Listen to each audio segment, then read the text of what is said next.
Está no ar, abre aspas, o primeiro jornal multidigital do eixo SP-Rio. Abre aspas. Apoio FIA. A FIA faz diferença. Olá, muito bom dia. Quarta-feira, 8 de maio. No ar, o Abre Aspas, direto dos estúdios da SP-Rio+, no Jardim Aquários, em São José dos Campos, São Paulo. Com transmissão ao vivo pelos Facebooks da SP-Rio+, e também do jornal O Vale. Comigo, o jornalista Zé Guilherme. Muito bom dia, Zé. Bom dia, Glauco. E o nosso comentarista, doutor Sebastião Domingues. Bom dia, doutor. Bom dia. Após um longo interregno por causa do feriado, né? Estamos aqui de volta. De volta, seja muito bem-vindo. Obrigado. Lava Jato na rua. De novo, a Polícia Federal deu início à 61ª fase da operação, que mira um esquema de lavagem de dinheiro. Segundo o Ministério Público Federal, este suposto esquema movimentou 48 milhões de reais do grupo Odebrecht, com executivos assinando contratos falsos para repassar o dinheiro a contas no exterior. De acordo com informações do portal G1, na manhã de hoje, 3 funcionários do Banco Paulista foram presos em São Paulo. Também são cumpridos mandados judiciais no Rio de Janeiro e em Porto Alegre. As investigações começaram a partir de depoimentos e colaborações de 3 administradores de uma instituição financeira no exterior. Esta fase foi batizada de disfarces de Mamon e remete a uma passagem bíblica. E nesta edição, governo pode recriar 2 ministérios. É o Vale, tudo da reforma da Previdência. Bolsonaro flexibiliza a posse de armas para caçadores e esportistas.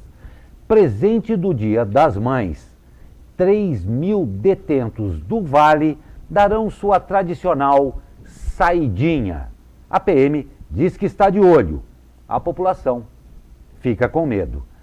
A alma da Itália em São José dos Campos. Amanhã tem show gratuito de Mafalda Menose no Teatro Municipal. E já em nossos estúdios, para uma entrevista especial, o presidente da Câmara Municipal de São José dos Campos, o vereador Robertinho da Padaria. Rápido comercial e a gente já volta. Fique com a gente.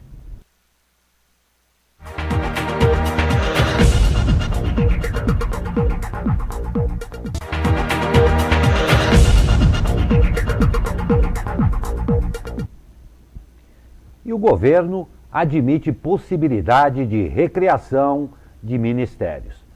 O líder do governo no Senado, Fernando Bezerra, do MDB, relator da medida provisória da reforma ministerial, apresentou ontem um relatório em que propõe uma série de mudanças na estrutura administrativa do governo. Entre as alterações estão o desmembramento do Ministério do Desenvolvimento Regional para a recriação de 2 pastas, a da integração e a de cidades, e a volta da FUNAI para o Ministério da Justiça. Hoje a FUNAI é vinculada ao Ministério da Mulher, Família e Direitos Humanos. O relatório prevê que, com o desmembramento, o Ministério do Desenvolvimento Regional será extinto. O presidente Jair Bolsonaro admite recriar os 2 ministérios a fim de preservar o COAF no âmbito do Ministério da Justiça e Segurança, como defende o ministro Sérgio Moro. Grupo de parlamentares pretendiam que o COAF, conhecido pela importância nas ações contra a corrupção, fosse para o Ministério da Economia. Além disso, o relator sugeriu que a demarcação de terras indígenas continue subordinada ao Ministério da Agricultura.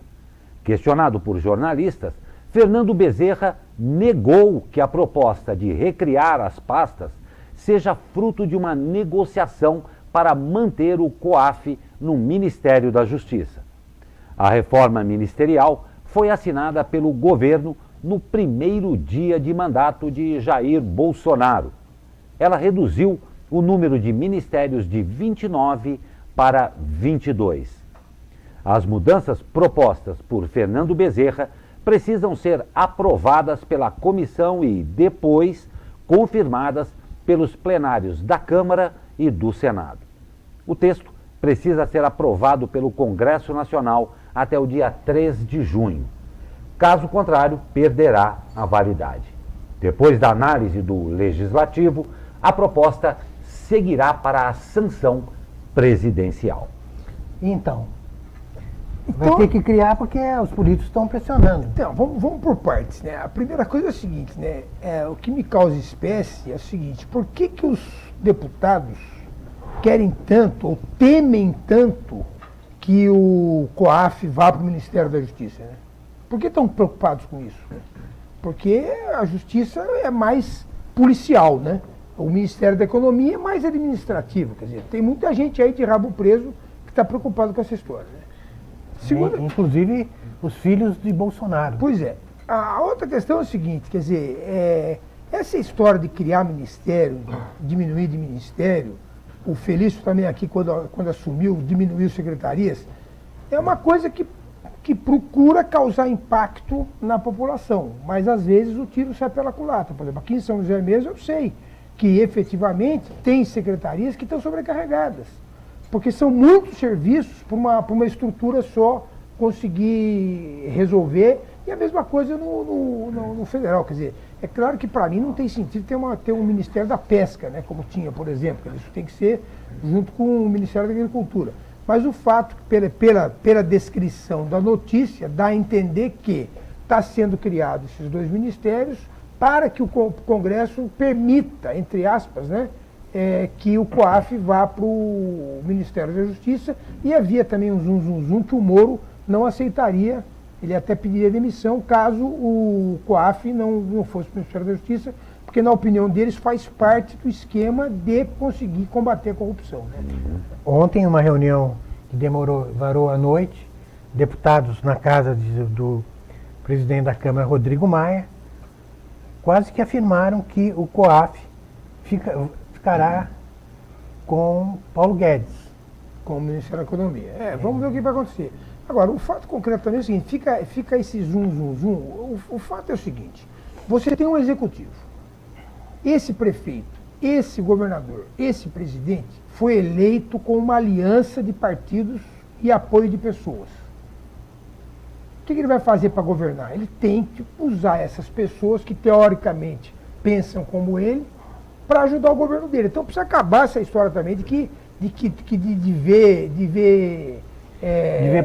problema Mas nesse tipo de atitude. É que está se vendo, porque ele, na campanha, pregou uma coisa... Falou mal, né? Falou mal, porque é até estranho você ver um sujeito que foi 28 anos, ou 28 anos deputado federal, falar esse tipo de coisa que ele sabe que ele não vai cumprir.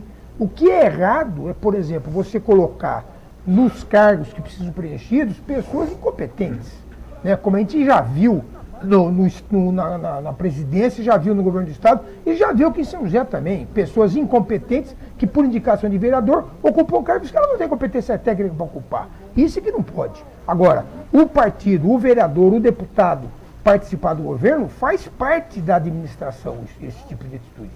É como eu disse, desde que seja de forma correta, com pessoas competentes, né? O jogo é esse. Não tem dúvida. E a Comissão Especial da Reforma da Previdência tem primeira reunião de trabalho hoje. O relator da proposta da reforma, na Comissão Especial, apresentou ontem o calendário de trabalho. O martelo foi batido em uma reunião do presidente e do relator da Comissão Especial com líderes de bancadas.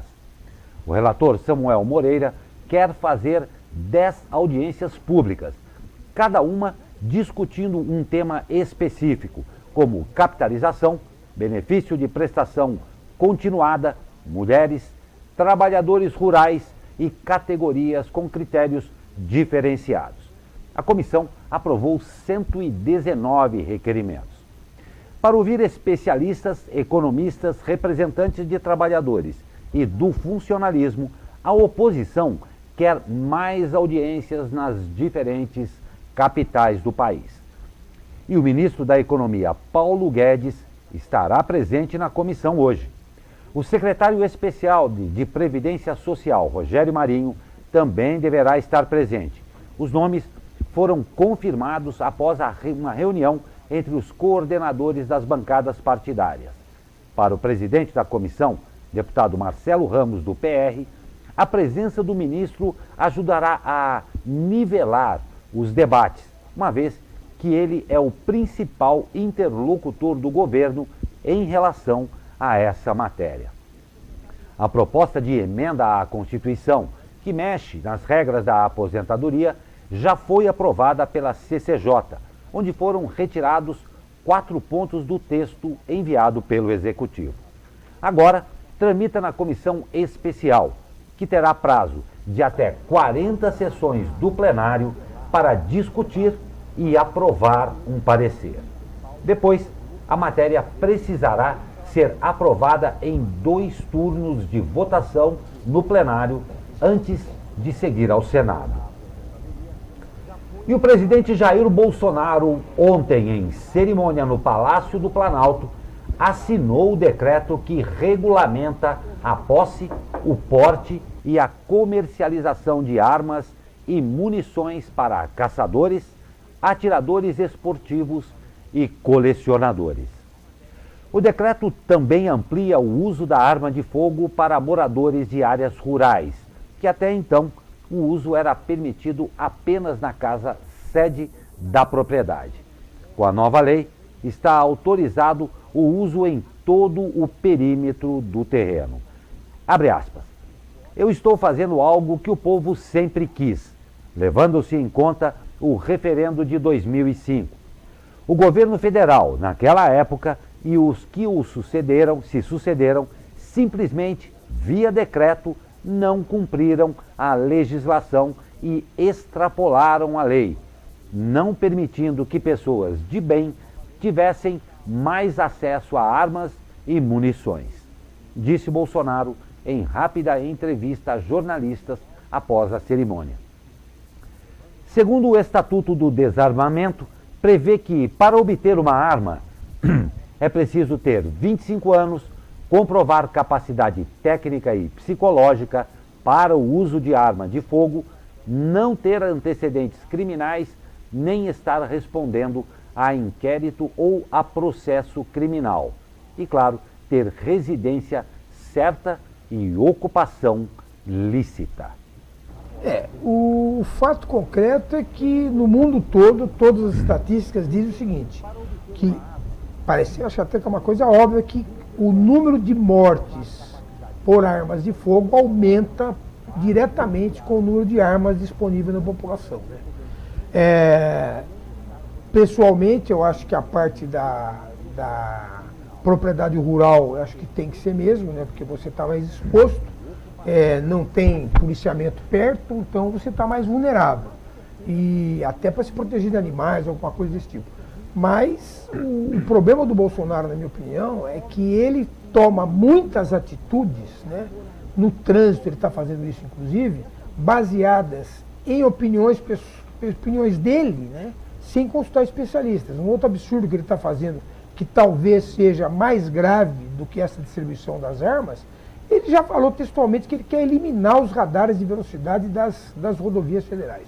Né? Quer dizer, no mundo todo a gente sabe que liberou o controle de velocidade, o pessoal não respeita e aumentam as mortes. Inclusive ele cita como exemplo, que é um exemplo absurdo, que a BR-101, no trecho ali que vai de Angra a Rio de Janeiro, não sei se vocês já passaram ali, mas ali são vilas e cidades, várias delas, na beira da rodovia, e o pessoal tem comércio de um lado, comércio do outro, e o pessoal fica naquele trança-trança ali, que nem Ubatuba, aquela região ali fica aquele trança-trança. Então, se você não tiver controle de velocidade ali, não tiver uma lombofaixa, que a rigor é proibida, as lombadas são proibidas em rodovias a rigor, né? E não tiver um controle de velocidade, você vai aumentar o número de mortes. O Brasil já é um dos grandes campeões de mortes por trânsito no mundo, e ele vai intensificar isso. Quer dizer, o problema, para minha opinião, o problema do Bolsonaro é que ele toma as decisões sem efetivamente consultar especialistas na área e ver o que E seria o bom próprio- para o país, E né? o próprio time dele, né? Lógico.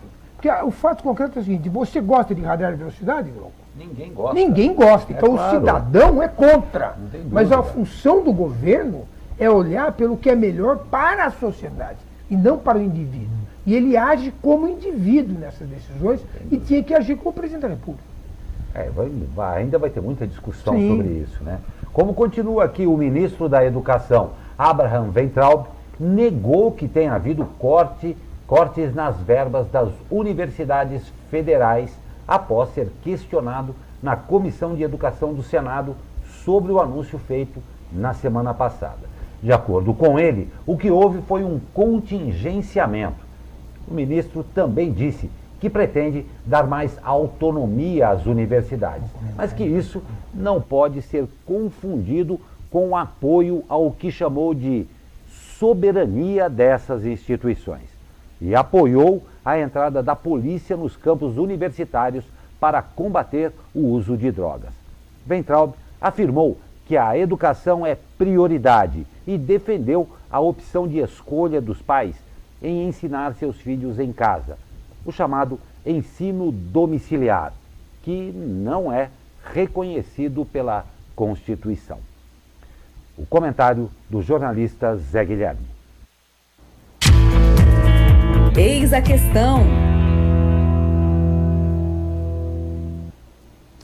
Os cortes na área de educação, que o ministro chama de contingenciamento, e toda perseguição ideológica às áreas de ciências humanas, provocam reações das mais diversas. Da maneira como o ministro Weintraub colocou a questão ontem, esses cortes soam como chantagem. Se a reforma for aprovada, olha a reforma de novo aí, e a economia melhorar, o dinheiro volta, ele diz. Faltou falar. As pesquisas que exigem continuidade, que se lasquem. Ele até falou em Kafka, mas errou a chamar o escritor de O Processo de Kafta, parente da esfirra. Virou meme. Hoje, às 16 horas, a partir do vão do MASP, em São Paulo, será realizada uma marcha pela ciência. É o segundo protesto de estudantes e professores. O primeiro foi na semana passada no Rio. As universidades públicas são responsáveis por grande parte da pesquisa feita no país, coisa que o ministro finge que não sabe. Enquanto isso, acadêmicos de universidades em todo o mundo assinam um manifesto contra cortes de verbas para ciências humanas no Brasil. São estudiosos de Harvard, Princeton, Yale, Berkeley, da Sorbonne e das principais universidades brasileiras. O manifesto foi publicado nesta segunda-feira no jornal francês Le Monde. O manifesto é claro ao dizer que ciências humanas não são um luxo. É a partir delas que se pensa o mundo e as sociedades. Mas há aqueles que temem a inteligência. Está faltando, na minha opinião, aí, mais uma vez, aquilo que eu falei no começo. Quer dizer, as pessoas, ministros, seja lá quem for, emitem opiniões pessoais, sentimentos pessoais sobre determinados assuntos, só que eles esquecem que são ministros. Eles não podem colocar a opinião pessoal dele na pasta do que ele está dirigindo. Quer dizer, essa questão das ciências humanas, não, porque lá é uma baderna, só tem esquerdista. Meu filho, vai ter esquerdista, vai ter direitista, vai ter de tudo. Quer dizer, a função da Faculdade de Ciências Humanas é justamente pensar, né? Quer dizer, você não vai, é que nem tirar o sofá da sala, quer dizer, a sua filha está lá transando com o namorado na sua sala, e você vai tirar o sofá da sala, quer dizer, não vai resolver nada, quer dizer, querer resolver de outra forma. Mais uma vez é o governo pondo coisas pessoais, e essa questão do contingenciamento é mais uma outra falha de colocação, quer dizer, a rigor ele não cortou, ele segurou o dinheiro, quer dizer, não vamos gastar até que tenha dinheiro, e é realmente uma chantagem com relação à reforma da Previdência, não tenho dúvida nenhuma. Mas isso está acontecendo em vários ministérios. Sim, porque efetivamente ele está tendo que cortar verba em vários ministérios. Só que a forma como ele coloca, e num caldeirão explosivo que é o meio estudantil, ele está nisso. Há notícias nos jornais de hoje de cortes nas Forças Armadas de 43%. né? Nos departamentos que cuidam do clima, 95% de bloqueio de verbas. Quer dizer, realmente é uma... porque você não tem dinheiro, você tem um déficit público enorme, tá certo? Mas não há dúvida que o governo está fazendo isso, dizendo o seguinte, olha aqui, ó, eu tenho que gastar aqui 200 milhões com tal ministério, mas eu só vou gastar esses 200 milhões se vocês aprovarem a reforma da Previdência. Se não aprovar, eu tenho que cortar 200 milhões aqui. Só que eu acho que ele está fazendo da forma errada. O grande comunicação. O grande problema é que tudo está sendo colocado nas costas da Previdência, né? Quer dizer, a gente vê aí nesses primeiros meses vários índices se deteriorando da economia, né? E o único discurso que se tem, pelo menos um grande a única ação discurso, concreta ser a reforma da Previdência, ser a reforma da Previdência. Mas então, o pior nessa história também, viu, o Zé Guilherme, é que esse manifesto que as universidades fizeram e publicaram no Le Monde, isso vai criando uma imagem do governo muito ruim, entendeu? Externamente. Aqui já tem aquele prefeito lá de Nova York, agora essa questão, quer dizer, acaba se criando uma imagem que pode até não ser a verdadeira. Pois é, enquanto isso, a Petrobras registrou lucro líquido de 4 bilhões no primeiro trimestre deste ano. Conforme matéria do jornal O Globo, o resultado é 42% menor do que em igual período do ano passado, quando registrou ganho de 6,9 bilhões de reais. Segundo a Bloomberg, a expectativa dos analistas era de um ganho de 5 bilhões. O vice-presidente do Tribunal Regional Federal da Primeira Região, o desembargador federal Cássio Marques, liberou licitação do Supremo Tribunal Federal para a compra de bebidas, entre elas vinhos e refeições, incluindo lagosta. Conforme matéria do portal G1, a decisão do desembargador, divulgada ontem, cassou a decisão liminar da juíza Solange Salgado da Primeira Vara Federal em Brasília, que havia suspendido a licitação. O desembargador afirmou que a decisão que suspendeu a licitação sugere a ideia de que no STF são concebidos atos com desvio de finalidade, o que não caberia no caso. Bom, isso é um absurdo, né? Eu servi na aeronáutica por um período e na caserna existe um lema que diz o seguinte, né? Que a tropa é o espelho do seu comandante, né? Quer dizer, se você não age de forma correta nas altas esferas, por que você vai agir que lá embaixo a pessoal haja também? Você quer comer lagosta e vinho francês é o seguinte, hein? Eu não sei se é francês, mas tem que ser vinhos premiados em pelo menos 3 concursos internacionais. Tá? Quer dizer, se fosse em outro país, ele ia dizer o seguinte, tem que ser vinho nacional, desde que selecionado por um sommelier, etc. E tal. Quer dizer, é um absurdo, quer dizer, e o dinheiro é nosso. Quer dizer, o problema todo, Delfim Neto falava isso há 30 anos atrás, mentira, 40 anos atrás. O problema todo é que o governante, seja ele em qualquer esfera, não trata o dinheiro público como se fosse dinheiro. Ele trata como número. Então, para ele gastar 1.000, 10 mil, 100 mil ou 1 milhão é a mesma coisa, porque não é dinheiro, é número. Quer dizer, e é o exemplo que vem de cima, né? Infelizmente, né? Saída temporária do Dia das Mães beneficia cerca de 3.000 presos no Vale. A maioria deles do antigo Pemano, em Tremembé. O destaque é com o editor de economia do Jornal Vale, Xandu Alves. Olá pessoal, Jornal Abre Aspas. Polícia Militar reforça a segurança no Vale após saidinha de 3.000 presos. A Polícia Militar reforçou a segurança em todo o Vale Paraíba após a saída de presos de unidades prisionais da região para o Dia das Mães. A saidinha, como é conhecida, é prevista pela Lei de Execução Penal e beneficia sentenciados que cumprem pena em regime semiaberto. O benefício é concedido durante até 10 dias. Os presidiários devem voltar às unidades entre 14 e 16 de maio. No Vale do Paraíba, sairão das unidades prisionais cerca de 3 mil presos. O movimento começou na manhã desta terça-feira e segue na manhã desta quarta-feira.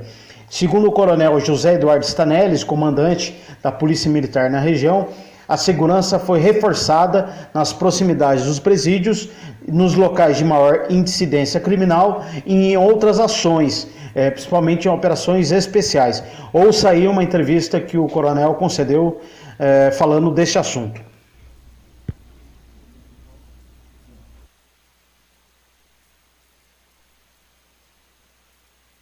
Vai reforçar a segurança.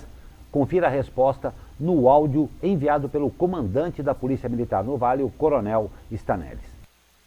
Tandu, para ser mais específico com relação às providências a serem tomadas, que estão sendo tomadas, a PM vai realizar várias operações de bloqueio em pontos estratégicos, né? E as operações de bloqueio vão mudando de posição para que os criminosos não consigam mapear no Waze aonde está a operação. Né? Vão ser feitas patrulhas nos terminais rodoviários, terminais de ônibus, né?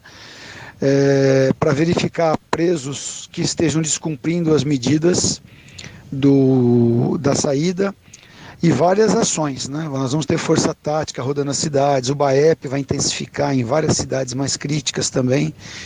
Então a nossa ideia é realmente maximizar a segurança do cidadão de bem, porque a gente sabe da dificuldade nessas ocasiões, né? E não tem a menor dúvida de que nós ficamos realmente assustados mesmo. A gente vai para um rápido comercial e na volta o tempo e uma entrevista com o vereador Robertinho da Padaria, presidente da Câmara Municipal de São José dos Campos. Fique com a gente.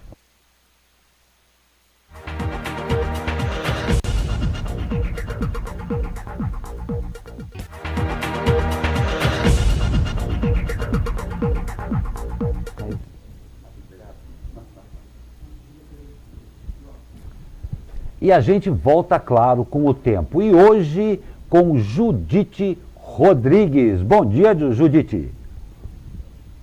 Bom dia, Glauco Turzi. Esta quarta-feira começou com bastante nebulosidade em São Paulo e permanecerá com predomínio de céu nublado ao longo do dia, por conta da atuação de ventos úmidos vindos do oceano em direção ao continente. Também a previsão da ocorrência de chuva fraca, podendo ser moderada de forma isolada, principalmente durante os períodos da manhã e da tarde. A temperatura máxima prevista é de 28 graus no Vale do Paraíba e no litoral norte, 26 graus na capital e 23 graus na Serra da Mantiqueira. Para amanhã, a tendência é que o tempo volte a ficar estável na região, sem previsão de chuva.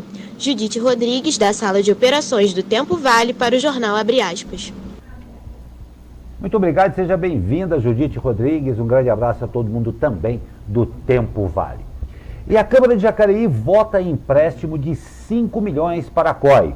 O destaque é com a editora de cidades do jornal O Vale, Thaís Leite. Olha só, também em Jacareí, a Câmara discute nesta quarta-feira o projeto do prefeito Isaías Santana, que pede autorização para empréstimo de 5 milhões para a instalação do Centro de Operações Integradas. A discussão desse empréstimo, que foi solicitado para ser feito junto ao Banco do Brasil, ocorre no mesmo mês em que a Prefeitura informou ao Vale que deve realizar a assinatura do contrato com a empresa vencedora da licitação. Com esse contrato assinado, a instalação das câmeras deve ter início logo em seguida. O total de recursos que devem ser destinados para a instalação das câmeras chega a 5,4 milhões de reais. Caso esse financiamento seja aprovado pelos parlamentares, os cerca de 456 mil restantes aí devem ser arcados pelo município. Bom, além desse valor direto, ainda há um investimento de aproximadamente 154 mil que deve ser destinado para a reforma da sala da GCM, que deve ser adaptada para as operações com as câmeras. Bom, esse pedido de empréstimo foi mal visto pela oposição, que afirmou que isso dá indício de uma desarmonia no orçamento municipal. Essa desarmonia é refutada pela administração. Thaís Leite para o jornal Abre Aspas. Muito obrigado, Thaís Leite. E a região tem superávit de 1,9 bilhão de dólares no primeiro quadrimestre, diz União. O destaque é novamente com o editor de economia do jornal O Vale, Xandu Alves. Olá, amigos e amigas, jornal abre aspas. Região metropolitana Vale Paraíba tem superávit de 1,9 bilhão de dólares no primeiro quadrimestre, diz Ministério da Economia. A região metropolitana bateu um novo recorde nas exportações em um único mês, com 1,29 bilhão de dólares em abril, maior montante desde outubro do ano passado, que fechou com 1,39 bilhão de dólares. O valor de abril representa uma alta de 77% ante as exportações de março deste ano, quando a região vendeu 729,4 milhões de dólares ao exterior. Também é um crescimento de quase 20% na comparação com a exportação de abril do ano passado, quando foram exportados 1,08 bilhão de dólares. Os dados são do Ministério da Economia. Com esse resultado, a região metropolitana Vale Paraíba alcançou um superávit de 1,95 bilhão de dólares nos 4 primeiros meses deste ano, o que representa 3,26% acima do montante registrado em igual período do ano passado, de 1,89 bilhão de dólares. É isso aí, um grande abraço. Xandu Alves para o jornal Abre Aspas. Muito obrigado, Xandu. Já em nossa bancada, como anunciamos no início aqui do Abre Aspas de hoje, o vereador Robertinho da Padaria, presidente da Câmara Municipal de São José dos Campos. Robertinho, seja muito bem-vindo, um prazer tê-lo aqui em nossa bancada, no Abre Aspas. Bom dia Glauco, bom dia Guilherme, bom dia doutor Sebastião. É um prazer estar aqui no jornal, disposição. Muito obrigado. E aqui nós vamos, até comentávamos antes, sem nenhuma outra conotação, nós vamos começar por cima aqui, pelo teto da coisa. A Câmara de São José dos Campos terá que reformar o telhado lá da sede em função da instalação de um equipamento de energia solar, né? A gente começa por aí até para a gente ter uma iniciação. Foi um fato que não estava sendo esperado isso daí, não foram fazer e descobriram lá o problema no telhado? Na verdade, foi um processo, foi do Juvenil, né, do presidente, do ex-presidente, o projeto de energia solar. E aí precisava colocar as placas, aquelas placas que vai em cima. Certo. E aí, na verdade, quando está chovendo, a câmara está molhando ela toda, né? Quando chove, fica mais evidenciado ainda, gabinete, né? Lá, nem parece. Daí foi detectado realmente que o telhado estava muito ruim. Poderia colocar a placa assim mesmo, se quisesse. Mas aí você teria que colocar a placa, depois trocar o telhado, tira a placa, então é melhor esperar um pouquinho mais. Bom senso manda fazer isso. Então, troca o telhado já de uma vez, coloca a placa e não se mexe mais. Então, isso foi detectado. É estranho, porque, né, já deveria até ter visto, né? Porque, até por surpresa mesmo, por exemplo, o meu gabinete, logo o gabinete do presidente, quando chove, está molhando tudo lá. Está molhando tudo, então, está bem ruim mesmo o telhado da Câmara, então agora está sendo trocado, para poder ficar um serviço realmente completo. Essa obra tem que ser a jato, né? Rápido, já está fazendo. É obra rápida, não é demorado não. E depois colocar as placas que vai dar uma economia. Na verdade, já foram colocadas as lâmpadas LEDs na Câmara. Já deu uma economia mais ou menos de R$15 mil mensais por mês. Depois de colocar as placas, né, o que foi falado, que vai ter uma economia de 90%. Ela mesmo se paga o investimento que foi feito já na gestão passada. Hoje, eu acho que é esse o caminho, né? Lâmpada LED em tudo, né? Eu acho que não só a economia que se traz, mas o tempo que dura uma lâmpada LED. Então, olha o que está acontecendo também na nossa cidade, né? Está sendo trocadas as lâmpadas, né? A diferença que é. E é o que está fazendo a Câmara. E aproveitando o gancho aí, parabenizando a Câmara por fazer esse investimento na área solar, que é importantíssimo, até como exemplo, como é que estão as finanças da Câmara? Qual que é o seu planejamento nesses próximos 2 anos em termos de orçamento? Vai ter lagosta na Câmara? Também que nem no Supremo ou não? Vai cortar lagosta?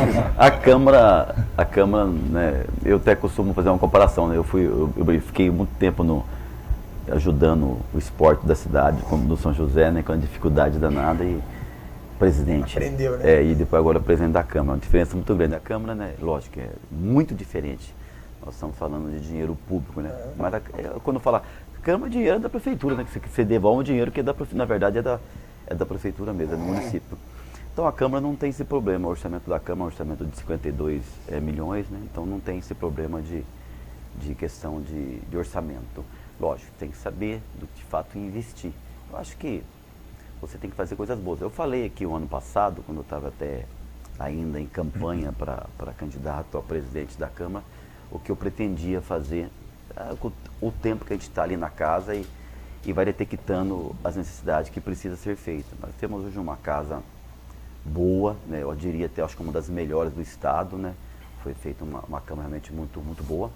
Só que realmente tem algumas coisas, eu acho que ainda ficaram pendentes, né? A questão da entrada, agora, eu acho que já deve começar em breve a obra da entrada da Câmara. Nós temos uma entrada só. Eu acho complicado para quem vai à Câmara, principalmente né? Quando tem evento e tal. Então vai ser feita essa obra, vão ser 2 entradas, né? Daí fica praticamente uma entrada só para a população mesmo, para não ficar aquela fila. Às vezes a fila vai até lá em cima, perto do viaduto, quando tem um evento na Câmara. Acho que isso foi uma falha, de ter uma entrada só, né? Depois a questão de monitoramento, de segurança que eu falei, que eu pretendia fazer, a questão do controle de acesso, isso está tudo em andamento. A questão também importante que eu acho, as pessoas realmente não costumam muito, viu, doutor? É assim, vai muito pouca gente ainda, eu acho, assistir a sessão de Câmara, né? Algumas vezes vai, mas eu achava que deveria ir mais, né? Mais tumulto do que presença. Não vai. A pessoa vai para tumultuar, agora aquela presença tem sempre aquele pessoalzinho que vai bater no vidro, né? Profissionais. Vai bater no vidro. Mas eu acho que tem, o que mais puder de levar de informação, né? Eu acho que é bacana. A questão da TV Canal Aberto, eu acho muito bacana. Já mandamos um ofício para a Câmara dos Deputados, se tornar TV Câmara, canal aberto. Isso eu acho que ajuda bastante que as pessoas possam, de fato, qualquer casa, quem quiser assistir de fato, acompanhar os trabalhos da TV Câmara, fazer uma grade bacana da TV Câmara, um trabalho também educativo, um trabalho de informação. Eu acho que tudo isso, através da Secretaria de Comunicação, nós estamos implantando. Eu acho isso bacana. A Câmara poder realmente divulgar um monte de coisa, enfim, não só dela, mas também da Prefeitura, né? Então, eu acho que nesse sentido, eu diria, como eu comecei o trabalho bem antes, né? Como esse ano foi diferente a eleição, eu estou otimista que tudo que eu falei eu vou conseguir implantar dentro dos meus 2 anos de mandato, que é a questão do acesso de entrada da Câmara, a questão do monitoramento, a questão da parceria. A Câmara não tem guarda, né? Uma parceria com a Prefeitura, a TV Canal Aberto. Então essas coisas realmente eu acho que vai ser bacana, vai ser um ganho para casa, no avanço de você ainda trazer mais informação. Mas que isso eu diria difícil, porque são 2 anos de mandato, né? Não dá para você fazer muita coisa. Mas eu acho que vai ser legal, vai ter uma mudança bacana na Câmara, porque já vem de um trabalho também do ex-presidente, a gente fez um trabalho bacana de transição, a questão aí do concurso, eu acho que é o que mais um pouquinho está demorando, né? A gente poder elaborar através de uma comissão de servidores, mas já foi chamado 6 pessoas do concurso passado também, da parte administrativa da casa, já está atuando, enfim. As coisas estão caminhando bem, acho que está andando bem. Agora, em relação às discussões que se travam nesse ambiente reformulado, né? Uma questão importante é que é a lei de zoneamento, né? Que a Câmara necessariamente se envolve nessas discussões preliminares, né? Como é que estão essas audiências e essa participação popular na questão do zoneamento? Teve agora, faz semana retrasada até já uma reunião na Câmara para se tratar da lei de zoneamento através da Comissão de Planejamento, né? Já teve uma reunião onde realmente participaram bastante de pessoas e agora vai ter a audiência que é oficial pela Prefeitura, né? Que vão ser 4 ou 5, se não me engano, audiências públicas, e vai ter também na Câmara Municipal, depois vai divulgar direitinho a data, quando é que vai ser. Mas acho que o mais importante é que foi feito um trabalho muito bom o ano passado, através da Secretaria do Manara, né? Através do plano diretor. Eu participei, inclusive, de várias reuniões que foram feitas, muitas reuniões na cidade, em escolas, né? Em creche, enfim. A comunidade participou muito do plano diretor, né? Participou ativamente ali, não só na parte da teoria, mas na prática também, né? Como fazer para mudar, para melhorar a cidade, enfim, melhorar o bairro. Eu diria que avançou muito já agora para a lei de zonamento, esse trabalho que foi feito através da Secretaria do Manara. Então, agora a lei de zonamento, né, vamos colocar em votação. Eu já falei até com o prefeito, precisamos, né? O que depender da Câmara, a Câmara não vai colocar nenhum tipo de empecilho, não pode de jeito, de forma alguma. A cidade precisa voltar, diria, a crescer, lógico, de uma maneira sustentável, mas que venha gerar emprego. Precisamos, a construção civil ainda, ela pode melhorar muito mais depois que nós votarmos a lei de zonamento, doutor. Precisa fazer isso aí. E então, eu diria que o passo maior até, eu acho que foi dado no ano passado, na minha opinião, através do plano diretor. Porque não se pode colocar o carro na frente dos bois, né? Eles estavam querendo fazer a lei de zonamento no ano passado e sem primeiro fazer a revisão do plano diretor que tinha vencido, né? Agora, o senhor acha que até julho a gente tem o projeto votado? Sim, eu diria que até setembro. Até setembro? Até setembro nós devemos estar votando a lei de zonamento na cidade. A lei de zonamento é uma discussão, né, nunca agrada a todo mundo, não tem como. A lei de zonamento você envolve a cidade num todo, você mexe com a vida das pessoas. Eu vou pedir uma parte, então, já para uma participação de um internauta aqui, que tem muito a ver com isso. Há poucos dias atrás a gente recebeu aqui o Ricardo, lá do Sampaio, do Birro, de São José dos Campos, e o músico Peleco, e o Naldão Sá, na participação. Peleco, exatamente. Grande músico. E o Naldão Sá diz bom dia a todos, e gostaria de perguntar em que pé está a liberação de músicos para se apresentarem em barzinhos da cidade, visto que a lei atual é bem rígida. Manda um abraço como o Naldão da padaria. O Naldão da padaria? Naldão da padaria. Então, é o que eu falo, cada um tem uma opinião, né? Nossa cidade, lógico, tem que... esse aí é um tema realmente bastante complexo, nós temos discutido, tentado achar uma solução, uma ideia, para poder realmente ver essa questão dos músicos. Não diria dos músicos, né? Dos músicos, dos donos de bares, que também geram emprego na cidade. Então, principalmente. É uma situação complexa, é uma situação que realmente você tem que envolver a sociedade, discutir, debater. Eu tenho falado para o governo, às vezes, eu percebo que o governo às vezes não quer mexer, né? Isso é um vespeiro, não vamos mexer. Vamos deixar quieto. Não adianta, nós temos que chamar essa discussão, sentar todo mundo, chamar a prefeitura, polícia militar, as entidades, enfim, todo mundo, dono de bares, dono de música, e tentar achar uma saída. Tem cidades que têm leis, né? Regulamenta. São José é o seguinte, São José não pode, mas também pode. Ao mesmo tempo que não pode, tem bar que amanhece, né, com barulho e as pessoas reclamam. Quer dizer, é preciso achar uma solução, né? É preciso chamar para discussão. Eu estou aberto para isso e já tenho a minha opinião. Não podemos também ser uma cidade chata que nada pode. E também não podemos deixar baderna, que tem gente também que trabalha e tem que dormir. Então, eu diria para ele que esse agora é um tema que eu diria que vai vir em discussão. Nós temos que achar um jeito, né? Um ponto de equilíbrio. É um ponto de equilíbrio. Da minha opinião, eu achava que deveria liberar a música até 11 horas da noite. Essa é a minha opinião, né? Cada um tem as suas opiniões, né? Libera a música pro bar até 11 horas, aí, na minha opinião, tem que parar. Porque, às vezes, como que você vai fiscalizar, né, de fato? Fala aquele que não tem acústica, por exemplo. Como que você vai fiscalizar se está de 50 decibéis ou 70 decibéis? Eu acho que é impossível você ter fiscalização para fiscalizar isso tudo, né? Então, eu acho que se liberar essa música, começa às 7 horas da noite, já sabe que vai parar às 11, né? O dono do bar já sabe, a população já sabe que às 11 horas vai desligar, acabou. Só que também não é esse só o problema, porque... o que diz a lei, né? A lei, eu acho que até federal. O barulho, não importa se é 11 horas da noite, nem importa, e se é 10 horas da manhã. Não pode ter barulho. Passou de 50 decibéis, se é 10 horas da manhã, por exemplo... Ela residencial não pode. Não importa o horário, doutor, não importa o horário. Então, esse é o problema. O problema é o seguinte, como fiscalizar?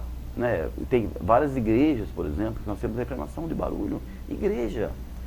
Então, é um problema realmente difícil de se resolver. É complexo e ainda depende de uma série de discussões a serem travadas de ambos os lados, porque envolve muita coisa, né, Robertinho? Isso, muito disso. Agora, eu falei, são opiniões. Eu gosto de ir num bar ouvir uma música ao vivo, eu gosto. Mas eu tenho que respeitar também a casa do lado, né? Não tem dúvida. Vai perturbar o cara, entendeu? Então tem que... Mas na discussão há de chegar a um consenso a respeito disso, né? Desculpa, eu vou pegando, cara, porque Nós estamos Não, mas aqui, como dizem os é um modernos, tema... bombando na internet. Não podemos fugir desse tema. Não tem a menor dúvida. Temos que achar uma saída. Exatamente. E é com a discussão que a gente vai chegar lá, né? O Wellington Moura, mudando um pouquinho agora aquele assunto, mas já estava na nossa pauta também, ele diz, bom dia, e pediu para perguntar sobre a necessidade de fazer uma lei municipal para ter as coberturas em placas de trânsito por conta da dengue. Se isso não poderia ser uma coisa preventiva da prefeitura, ou isso daí está vinculado a uma licitação, a tampinha em cima das placas para prevenir a dengue, de encher. Bom, eu acredito que isso tem que ser através de projeto de lei. Certo. Eu acredito eu não sei qual cidades que isso tem, né? Mas já vi falar disso aí já. Mas com certeza isso aí teria que fazer um projeto de lei, né? Para poder ser aprovado e depois começar a aplicar na nossa cidade. Na verdade é uma coisa mais Obrigado simples, pela participação, né? o Wellington Moura. Mas que é com foi certeza através de citado, projeto. Mas isso, o que pode ser feito é fazer uma sugestão para o pessoal do trânsito para fazer o fechamento desses canos, né? Porque ele está falando do cano que sustenta as placas. O caninho que a água cai e fica. Então, é só fazer uma sugestão para o pessoal do trânsito para fazer a lacração disso aí. Talvez não, assim. então nem depende do Já projeto. tem sido feito isso daí, não é, ô Guilherme? Não sei. Eu já tenho visto em algumas. Eu ouvi falar que tem cidades que já tem, mas eu ainda não cheguei a ver. E é uma coisa muito simples e efetiva. Fazer essa sugestão para o departamento de trânsito. Que são eles que colocam. Né? Fica aqui, foi lido, o Wellington Moura, obrigado pela sua participação. Nós estamos recebendo várias outras aqui, mas o nosso tempo é meio apertado. Não tenham dúvida que tudo que nós recebemos não der tempo da gente conversar efetivamente aqui, a gente vai encaminhar a sua assessoria para uma resposta, mas muito obrigado a você. Lembrando, claro, que nós estamos ao vivo aqui, é um prazer tê-lo conosco aqui no Abre Aspas, na entrevista com o Robertinho. Nesse mês de maio, né, é o Maio Amarelo, né, e a gente sabe que vários projetos estão em tramitação sobre segurança do trânsito lá na Câmara, né. Como é que está isso aí? Esses projetos. Do trânsito? Então, vai ter algumas, inclusive o secretário ficou de passar para nós, né, e fazer algumas datas também, alguns eventos na casa. Acho que vai ser esse mês todo, né?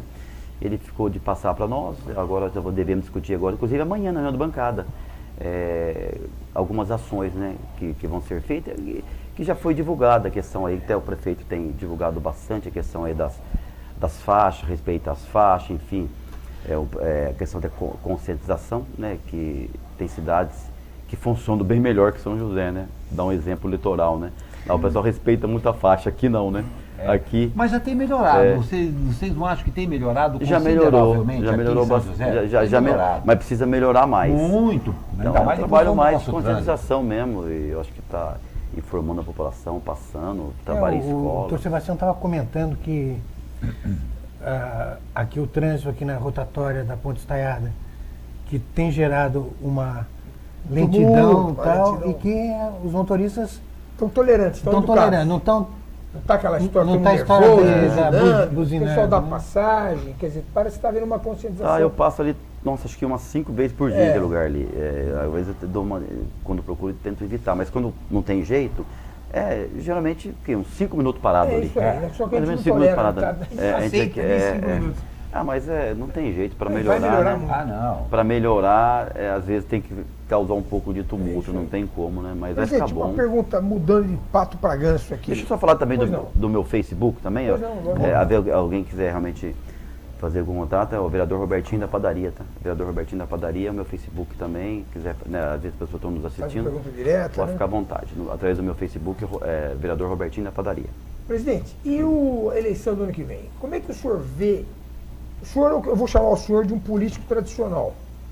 Como é a maior parte dos que estão na Câmara hoje? Agora eu acho que já sou. Pois é. Eu sou mais velho e mais novo, agora não sei. Pois é, um político tradicional que foi eleito pelos meios tradicionais. A primeira eleição, o senhor deve fazer quanto tempo? Foi 2004. Então, faz muito agora tempo, eu não sou mais novo. Muito tempo. E a coisa mudou muito, né? A perspectiva do eleitor, a forma de eleição e tal.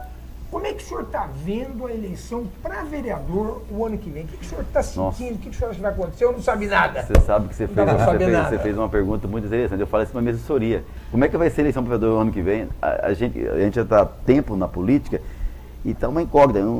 Como que vai ser? Como que nós vamos trabalhar? A gente não sabe mais, porque agora tudo proibiu, né? Proibiu o outdoor, proibiu as plaquinhas. Agora, sabe que vai proibir o santinho também? Aí vai ser só no celular, vai ser só na rede social. Quer dizer, nós não sabemos como é que vai ser a campanha. Como é que nós vamos trabalhar? Com o eleitor, assim, que o senhor tem contato direto. No meu caso, assim? Especificamente no seu caso, no geral, assim. Como é que o eleitor está se sentindo? Eu tenho uma opinião própria, assim, sabe? Eu acho que aquelas pessoas, né, realmente cada um que fazem a sua parte, que se dedica, se trabalha, eu acho que todos que fazem isso têm grandes possibilidades de serem reeleitos. Eu penso dessa forma, tá? Eu acho que, a nossa cidade, por exemplo, doutor, falando de política, essa é a opinião também minha, mesmo às vezes, né, algumas trocas de partidos que houve, mas ainda a questão na política, nossa cidade acho que está na frente de muita cidade por aí, muita cidade por aí. Com certeza. E eu às vezes faço uma comparação, eu trabalhei com 2 governos, né? Trabalhei com o Cury, trabalhei com o Carlinhos, agora estou trabalhando com o Felício.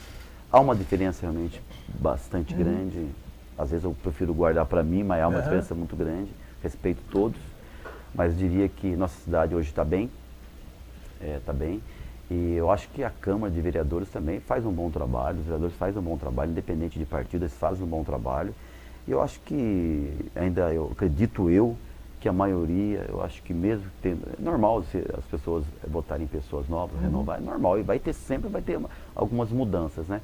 Mas eu não acredito em muito não, viu? Eu acho que a Câmara faz um bom trabalho com os vereadores no geral, eu acho que está bem representado. O doutor Sebastião sempre bate numa tecla aqui que as últimas eleições foram um recado de que a população agora está mais exigente, né, em relação aos procedimentos dos diversos governos em todos os níveis, né, e que isso certamente bate na porta da Câmara de Vereadores, né?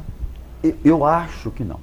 Essa é uma opinião minha também. Por quê? Eu acho que quando fala eleição nacional, federal, eu vejo assim, é muito distante da população, eu acho. Você pega um deputado, por exemplo, é diferente de um vereador.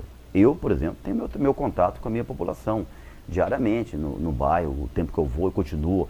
Eu tenho gabinete regional, atendo a população, tenho um dia a dia que... Eu acho bem diferente do trabalho de um governador, de um presidente, de um deputado. É muito diferente. Eu acho muito... Eu não acredito muita mudança em eleições municipais. Eu acho que vai muito do trabalho, do dia a dia das pessoas, né, dos vereadores, assim, do prefeito. Eu penso dessa forma. Agora, deputado realmente é mais difícil, né? Deputado, eu diria, ele está mais distante, né? Parece que ele, sei lá, o trabalho é diferente de um vereador e de um prefeito. Eu acho bem diferente.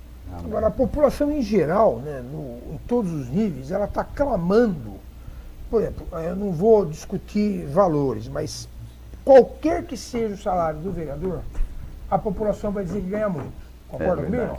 Robertinho, eu vou pedir uma parte aqui, por favor, pode ser essa, mas eu gostaria que, se possível, você incluísse suas considerações finais, porque o nosso tempo está expirando aqui, mas claro, respondendo a pergunta do doutor Sebastião aqui. A população está exigindo, demandando atitudes diretas dos governantes de todos os níveis no sentido de sacrifício.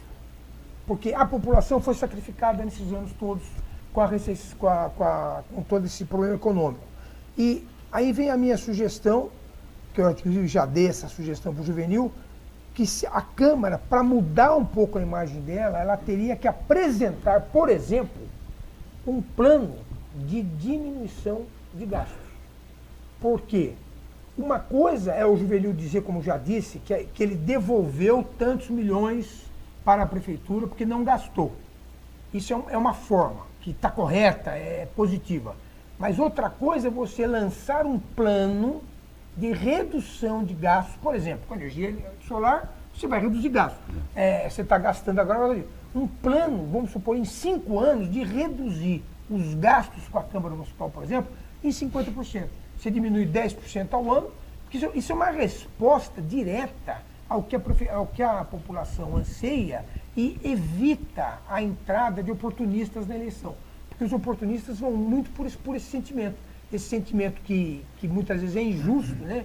De que o governo tem que gastar muito, que o governo tem que ganhar muito, essa história. Então, fica aqui uma sugestão de você lançar um plano de contenção de despesa, diminuição de gastos da Câmara ao longo dos próximos anos.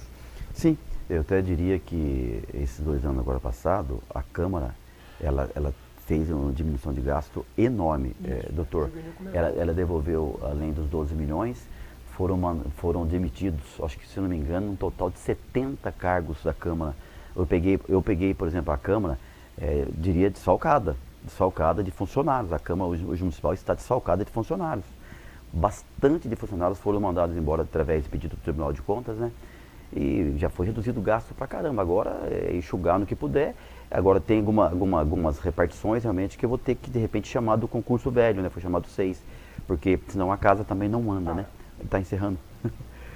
Bom, então não anda, então eu acho que mais o senhor está certo, o povo está, é isso que a população quer, redução de gasto, economia, né? Porque é um desemprego danado que o país ainda vive, né? Eu posso dizer, eu estou no dia a dia e no meu gabinete do bairro, quantos currículos eu pego, isso aí a gente passa até às vezes mal, porque as pessoas imploram por um salário de R$1.000 para a gente, implora, né? O desemprego está enorme. E o país ainda não está andando, né, economicamente. Isso é ruim, né? Eu não vejo ainda nenhuma ação do governo federal, uma ação no sentido de economia. Ainda não está acontecendo isso.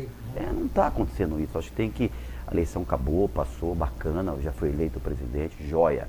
Agora é parar com esse negócio de... Eu sou muito fofoca. Arma, agora né, continua essa falação de arma, de esquerda, de direita. Para com isso, eu acho que temos que focar na economia e o povo precisa de emprego. Eu penso dessa forma. Graças a Deus, nossa cidade, ela diria, através do prefeito Felício, né, ela conseguiu equacionar os problemas das dívidas, a cidade está andando bem, né? A cidade tem o seu recurso de dizer próprio. O ano que vem, se Deus quiser, através da GM, um novo carro de alta tecnologia, geração de emprego, a Embraer também com essa parceria. Eu acredito muito o ano que vem na indústria da nossa cidade. Eu acredito muito o ano que vem. Aí vai melhorar o comércio, vai melhorar o emprego, vai melhorar tudo. Então é isso que o país precisa. Tem que começar a andar, né? Tem que começar a andar. Para com esse negócio de ficar com intriguinhas. Já foi eleito, agora vamos trabalhar. Eu acho que já está demorando um pouquinho, né? Então tem que colocar o Brasil para poder gerar emprego. É isso que o povo quer. Perfeito. Não tem a menor dúvida. Robertinho, eu agradeço muito a sua participação hoje na nossa bancada aqui do Abre Aspas. Claro, agradeço a todos vocês que participaram ao vivo, o que não foi respondido aqui em função, infelizmente, do tempo que é um pouco restrito mesmo, mas a gente vai encaminhar a assessoria do vereador. Eu agradeço muito a sua presença e espero que outras vezes nós possamos discutir principalmente a respeito da Câmara Municipal, que é de suma importância para todos os moradores de todas as cidades, e particularmente hoje com a presença de Robertinho, o presidente da Câmara aqui de São José dos Campos. Eu agradeço muito a sua participação. Obrigado e é sempre um prazer estar aqui. Quero deixar aqui o meu abraço a todos. Obrigado. Nós vamos para um rápido comercial e voltamos, claro, com mais notícias. Fique com a gente.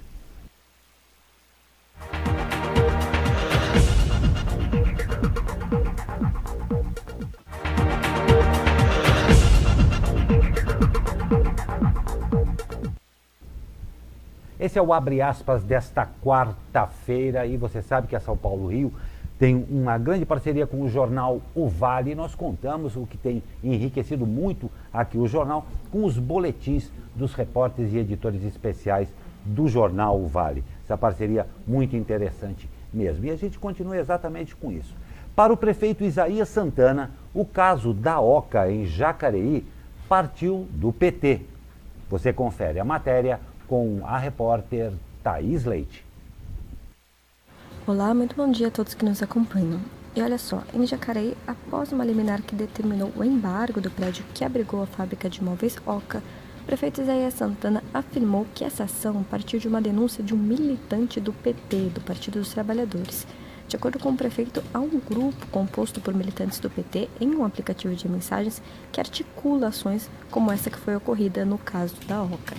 Essa ação foi ajuizada pela promotora Elaine Taborda no dia 29 de abril e nela é afirmado que a degradação no ambiente do prédio chegou ao conhecimento do Ministério Público por meio de uma representação civil apócrifa, ou seja, sem identidade delimitada. Bom, em entrevista ao Vale, o ex-prefeito de Jacareí, Hamilton Mota, que é do PT, lamentou esse caso. Bom, o presidente do PT em Jacareí também, que é o Aías Santana, irmão do prefeito, refutou a acusação e afirmou que o partido apoia o desenvolvimento econômico e a geração de emprego e renda para a cidade. Thaís Leite para o Jornal Abre Aspas. Obrigado, Thaís. Mas, Zé Guilherme, parece que você tem uma notícia aí. Então, estou vendo aqui no site do G1, acaba de ser divulgada uma pesquisa Ibope, encomendada pela Confederação Nacional da Indústria, sobre a Previdência. Para 59% dos brasileiros, é preciso reformar a Previdência. Muito bom, né? Segundo o Ibope. Mas a maioria é contrária à proposta apresentada pelo governo. Eles querem uma Previdência, mas não estão ainda satisfeitos com essa proposta. Eu acho isso aí, eu acho uma pesquisa muito furada no seguinte sentido. Você acha que alguém leu a proposta da Previdência inteira? Concordo. Só está se discutindo pontos específicos, primeira questão. Segunda questão é o seguinte, suponhamos que eu seja a população que está respondendo. Eu sou totalmente favorável à reforma da Previdência do Zé Guilherme e do Glauco. Na minha, não. Então, isso vai ser sempre um fato. Quer dizer, não, eles devem ter cruzado. Eu não estou com a pesquisa claro. Eu só estou dando esses números gerais. Eu não sei se eles cruzaram dados, se outras questões foram formuladas, por exemplo, sobre alguns pontos específicos, né? Mas é aquela história. Se o ponto específico atingir a mim, a minha família, aos meus amigos, eu sou contra. Quer dizer, é aquela história do comunista lá que disse que, não, uma galinha eu tenho, né? O comunista chegou e pediu para dividir as coisas e tal. Então vamos dividir as galinhas. Não, uma galinha eu tenho. Quer dizer, não vamos, aí não, né? Então vamos ler lá hoje a matéria do G1. Mas eu queria fazer um comentário sobre o negócio da OCA, viu, Glauco? Porque eu já falei aqui, não lembro, que o Brasil tem um grande problema que não sabe se ele é socialista ou ele é liberal, né? Então fica essa mixórdia das decisões, principalmente do judiciário. Esse prédio da OCA foi construído antes, não foi construído pelo engenheiro, pelo arquiteto que tinha a OCA. O que tinha valor era a OCA como nome, por ela tem imóveis no Palácio do Planalto, no Palácio Bandeirantes e tal, não sei o quê. Quer dizer, essa história de você chegar e falar assim, ô Glauco, é o seguinte, a sua casa agora está tombada, mas você, Glauco, é obrigado a manter, não pode mudar as características dela, tá certo? E também não pode fazer uma reforma para alugar. Quer dizer, você exigir que o privado que tem o imóvel seja obrigado a manter uma coisa que você, governo, judiciário, acha que deve ser mantida, decidiu que deveria ser mantido. É um absurdo o negócio desse. É um absurdo. Isso aí é geral, né? Aqui em Jacareí, eu tenho um amigo que tem uma propriedade em Ubatuba, que a propriedade dele foi decretada, acho que 70% é área de preservação, depois que ele comprou, porque está perto da Serra do Mar, e ele não pode fazer nada com aquela obra, mas não tem nem desconto de INCRA, paga uma fortuna de INCRA todo ano. É aquilo que eu falei, temos que decidir se nós somos liberal ou socialista. Tá longe, hein? Tá longe. E a polícia de São Paulo indiciou o marido da modelo Caroline Bittencourt por homicídio culposo, que é quando não há a intenção de matar.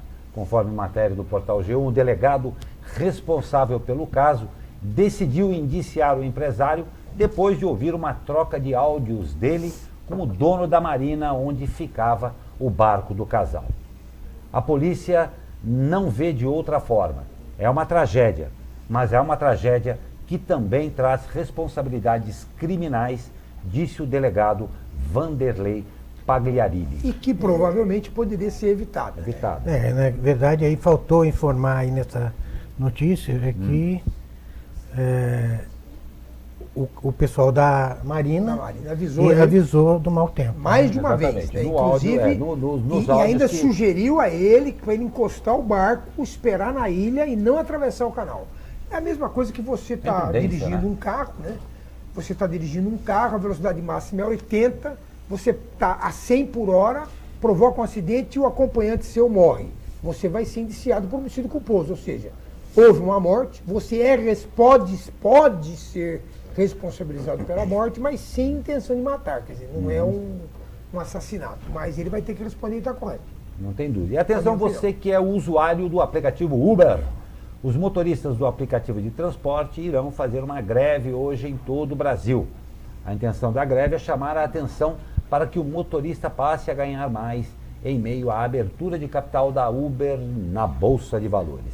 Entidades, associações e condutores independentes estão recomendando que quem seja incomodado com o aplicativo fique o dia todo com a plataforma desligada. Além do Brasil, países como Estados Unidos e Inglaterra também vão aderir à greve. A intenção é que a greve dure até a meia-noite de hoje. Eu estou abrindo aqui o aplicativo e aqui ao nosso redor tem pelo menos 7 carros disponíveis para trabalho. E vamos trabalhar Eu porque é disso que o particularmente Brasil acho que precisa. os motoristas são mal remunerados, há uma grande exploração e o que é interessante é que a Uber, na verdade, apresentou um prejuízo grande ano passado. Né? Mas, enfim, e fiquei muito chocado com a entrevista do Felício ontem aqui, onde ele disse que 7,5 milhões de reais por mês são gastos com aplicativos de transporte. E com ônibus são recolhidos 15 milhões em passagem.